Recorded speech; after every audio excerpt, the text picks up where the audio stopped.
लघुचाप लगाण वर्षा जो बढ़ुछि सुवर्णरेखा नदीर जलस्तर फल बालियापाल जलेश्वर और भोगराई ब्लॉक रे हजार हजार हेक्टर चाष जमी बन्या पानी प्रवेश कर अनेक गाँव लोक यातायात नहीं असुविधार सम्मुखीन होती। भोगराई ब्लॉक रसलपुर एवं बालियापाल ब्लॉक मधुपुरा पंचायत चौधरीकुद चट्टाण विष्णुपुर चट्टाण कुद मानसिंह चट्टाण उपर 3 फुट पानी प्रभावित होइछि।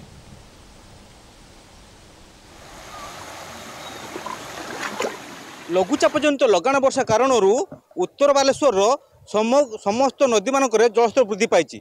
जदि कह सुवर्णरेखा नदी कथा कह सुवर्णरेखा नदीर जलस्तर वृद्धि पाई। जामसुआ घाट में प्रबल वर्षा कारण सेठारे जलस्तर विपदसंकेत उपर प्रभावित होती। जदि राजघाट कथा कह राजघाट में जलस्तर विपदसंकेत पाखापाखि हो सारा। जदि विपदसंकेत कथा कह विपदसंकेत राजघाट 10.36 थिबा बेले सकाळ 9टा सुधा जलस्तर वृद्धि पाई 10.29 प्रभावित होती।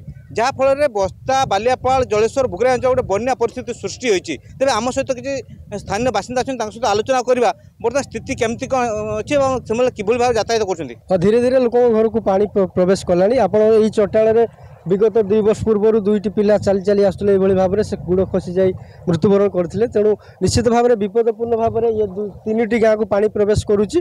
जदि आउ किछि मात्रा पानी वृद्धि पाए ताहले प्रत्येक घर को पानी प्रवेश करियो कारण संपूर्ण तलिया अंचल रही। जहाँ सूचना रही कि पानी बढ़ 12टा सुधा विपद संकेत अतिक्रम कर बर्तमान सुधा आहरी पाखापाखि 2 फुट पानी तले रही विपद संकेत ठार मतलब जेहतु विपद संकेत माने आहरी 2 फुट जो पानी उठले केमती स्थिति रही स्थिति निश्चित भाव संगीन हेबो कारण 3टी गाँव में अत्यधिक चाल घर रही। तेणु जो चाल घर रही से तलिया अंचल घर कर घर को जो पानी प्रवेश कर रेस्क्यू करा न निश्चित भाव में आम असुविधार सम्मुखीन हेबू। आम सहित जन मौसा अच्छा से बर्तमान जाऊँ निजे मार्केटिंग करने सहित आलोचना करवा।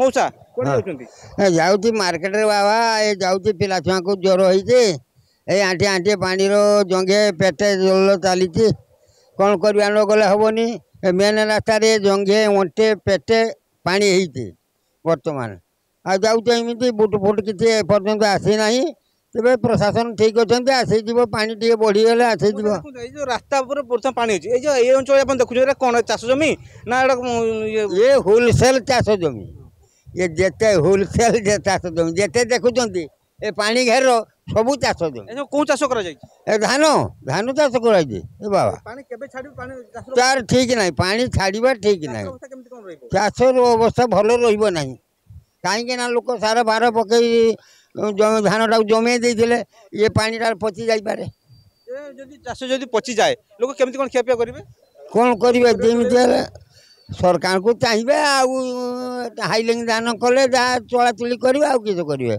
निश्चित भाव में जो कहवा कथा कि जो ये अंचल संपूर्ण चाष जमी उपर लोक धान चाष पर लोक निर्भर करती। जदि धान पचिकी नष्ट हो जाए ताहले वर्ष जाकर परिवार मुहर आहार देवाई से पाखे कष्टकर हो पड़ो कारण ये अंचल हूँ चाष अंचल और चाषरू ही परिवार प्रतिपोषण करते वर्षकर आहार संग्रह करते। जदि चाष नष्ट हो जाए ताहले एमाने बहुत असुविधार सम्मुखीन हे। तेणु प्रशासन पाखे गुहारि कर चाष नष्ट हो जाए ताहले परवर्ती जो जो रबी फसल आस रबी फसल किसी सहायता से नवेदन कर बालेश्वर जिला बालियापाल चौधरीकुद चट्टाण रंजन कुमार बेहेरा कनक न्यूज।